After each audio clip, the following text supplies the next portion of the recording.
Je m'appelle Ismette Courtier, je travaille chez Total depuis bientôt 10 ans, j'ai 32 ans.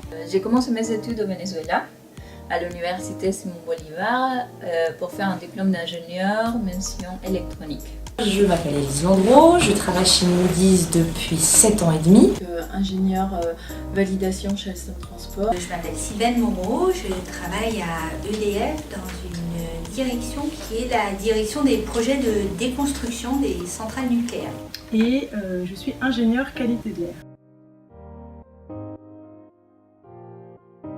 J'avais toujours en tête que de toute façon je serais dans un domaine scientifique. Parce que c'était juste une évidence. Très vite j'ai voulu faire de la physique. Après c'est devenu plus technique, c'était moins théorique, c'était plus vraiment de la physique appliquée. J'ai une sœur qui a fait des sciences aussi, une grande sœur, alors souvent c'est modèle. Par contre dans la famille j'ai des parents qui n'étaient pas du tout dans les sciences, donc c'était vraiment venu par une envie, une ambition personnelle de par les études. En fait j'ai pu constater que les garçons ne se posent absolument pas la question. Et alors qu'il n'y a pas de raison qu'on s'en pose. Voilà. Donc, moi j'ai eu la chance de ne pas m'en poser à l'époque.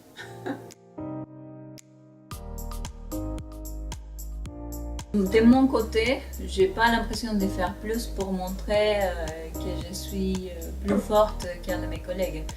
On peut arriver à le tourner ça en avantage en fait. Parce qu'on a une approche qui est un peu différente, on a une vision qui est un peu différente, on a une manière de travailler avec les gens qui est aussi un peu différente. On est peut-être, alors ça dépend vraiment des personnalités, mais peut-être plus à l'écoute, plus à même de faire travailler les gens ensemble. Et en fait, il faut un peu prouver sa valeur. Mais ça, c'est pas, enfin, je veux dire, c'est pas que quand t'es une femme, c'est aussi, c'est globalement dans le métier. Quand t'es un débutant, après, il faut montrer que tu peux monter en compétence, tu peux t'adapter, quel que soit le sexe après. Quand je suis arrivée dans le monde du travail, j'étais souvent la seule femme en réunion, la plus jeune, la plus petite. Mais pas forcément celle qui parlait le moins. Voilà. Aujourd'hui, c'est plus ça du tout. Aujourd'hui, quand je suis en réunion, il y a très souvent autant de femmes que d'hommes. Moi, je suis pas très adepte des hommes viennent de Mars et des femmes viennent de Vénus. Je pense qu'en fait, chacun a son mode de fonctionnement et il faut pas trop non plus catégoriser en disant t'es une femme donc t'es nulle en maths et tu vas faire de la littérature et tu fonctionnes comme ça. Et j'aurais tendance à dire que travailler avec que des hommes, c'est quelquefois c'est bien. Parce que travailler avec des femmes, c'est un peu plus compliqué quelquefois à gérer. Ce dont vous avez besoin, c'est de mixité. Et mixité, c'est homme-femme, et c'est des caractères différents. C'est des gens qui vont être plus dans l'écrit, des gens qui vont être plus dans l'oral, et c'est pouvoir valoriser tout ça. Il faut profiter, il faut faire une belle carrière, et puis dès qu'on passe vers les 30 et quelques, un peu plus de 30, il ne faut pas hésiter à faire des enfants. Enfin, c'est bien, maintenant il y a plein de choses qui facilitent ça quand même. Et il faut toujours trouver un compromis avec les conjoints parce qu'un enfant c'est à deux, c'est pas que à la femme. Qui est très présent. On travaille tous les deux à plein temps, et au travail et à la maison. Et après, on a géré entre guillemets nos carrières un peu un coup sur deux. C'est-à-dire que les tâches sont partagées, on s'occupe de notre enfant, parce j'ai un enfant, ensemble.